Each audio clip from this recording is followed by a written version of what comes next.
আজকে আপনাদের সাথে শেয়ার করব ঢাকা থেকে যেদিন চলে আসছি সেদিনের ভিডিও। তো ভোর 5টায় ঘুম থেকে উঠে আর 6টায় বাসা থেকে বের হয়ে পড়ে আপুকে বিদায় জানিয়ে, যেহেতু আমাদের 7টায় ট্রেন। আর এই যে এই হচ্ছে ঢাকার সকালবেলা একদম যানজট মুক্ত সকাল, যেহেতু সকালবেলা ফাঁকাই থাকে রাস্তাঘাট। তো আমরা খুব তাড়াতাড়ি হচ্ছে স্টেশনে পৌঁছে যাই।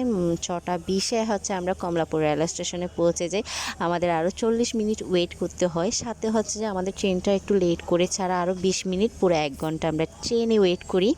যেহেতু আপুর বাসাটা এখন দূরে, তাই আমরা একটু তাড়াতাড়ি বের হয়ে গিয়েছিলাম। আগে আপুর বাসা কিন্তু কমলাপুর ছিল, তাই তাড়াতাড়ি বেরও হইতো না। তবে আমরা খুব তাড়াতাড়ি বের হয়ে যাওয়াতে তাড়াতাড়ি পৌঁছে যাই, যার কারণে। তো এদিকে আমার মেয়ে সকালবেলা কিছু খেয়ে আসেনি। আমার আপু কিন্তু নুডলস আর ডিম করে দিয়েছে, ওর জন্য সে একটুখানি খেলো। আর এই যে আমাদের ট্রেনও ছেড়ে দিয়েছে, আর ওকে কিন্তু ঘুম পাড়ানোর চেষ্টা করতেছি, সে কোনো মতেই ঘুমাচ্ছে না, কারণ সে প্রচুর কান্নাকাটি করতেছিল তার ছোটো ভাইয়ের জন্য, আমার ভাগিনার জন্য আর কি। মাত্র 1 সপ্তাহের জন্য ঢাকা গিয়েছি, কিন্তু সে অনেক কান্নাকাটি করেছে। এবার ফার্স্ট টাইম এত বেশি কান্না করেছে বলার বাহিরে। এর আগে যতবার ঢাকা গিয়েছি কিন্তু সে তেমন একটা কান্নাকাটি করে নাই, কিন্তু এবার আসার সময় অনেক কান্না করেছে। পুরা চট্টগ্রাম যতটুকু আসছে আর কি, সে একটু হাসাহাসি করে নাই, শুধু কান্না করেছে আর মুখটা কালো করে রেখেছে।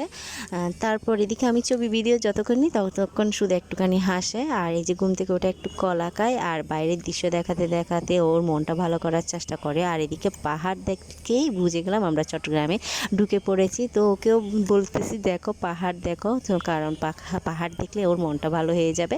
আর এই যে আমরা হচ্ছে স্টেশনে অলরেডি ঢুকে পড়েছে ট্রেন। তারপর নামার সময় আমি এই ভিডিওটা করি, কারণ এর আগে হচ্ছে যে আমি চট্টগ্রামে আসার পর, ঢাকা থেকে আসার পর আমার মোবাইলটা চুরি হয়ে গিয়েছিল, একদম ব্যাগ থেকে নিয়ে ফেলছিল। তো ভাবলাম যে আর ভিডিও টিডিও নিব না, তাই একটু ট্রেনের মধ্যে ভিডিওটা করে লাস্ট শেষ করে দিব এখানে। তবে না, আমরা হচ্ছে ট্রেন থেকে নেমেই ভিডিও আরেকটা করি। এবার খুব সাবধানভাবে হচ্ছে নিয়েছি মোবাইলটা, কারণ গতবার হচ্ছে অসাবধানতার কারণে হচ্ছে আমার মোবাইলটা আসলে নিয়ে ফেলতে পেরেছে।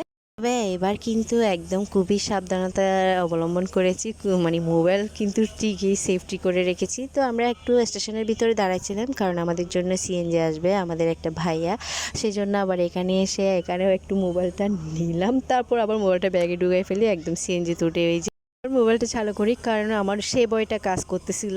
আমার মোবাইল যেহেতু নিয়ে ফেলছিল সেটা, এদিকে আমার মেয়েও সেই বয়ে ছিল মোবাইল নেওয়ার, সে কিন্তু বারবার বলতেছে আমার মোবাইল।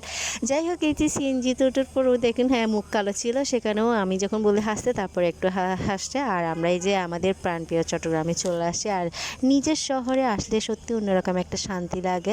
চট্টগ্রাম পৌঁছার পর সত্যিই অনেক ভালো লাগতেছিল, আর একটু মন খারাপ ছিল, যেহেতু আপুদের সাথে 1 সপ্তাহ ছিলাম, তাই আমারও মনটা খারাপ ছিল। যাই হোক, এই যে কৃষ্ণচূড়া ফুল দেখতে দেখতে আজকের ভিডিওটা শেষ করব। সবাই ভালো থাকবেন, সুস্থ থাকবেন, আল্লাহ হাফেজ।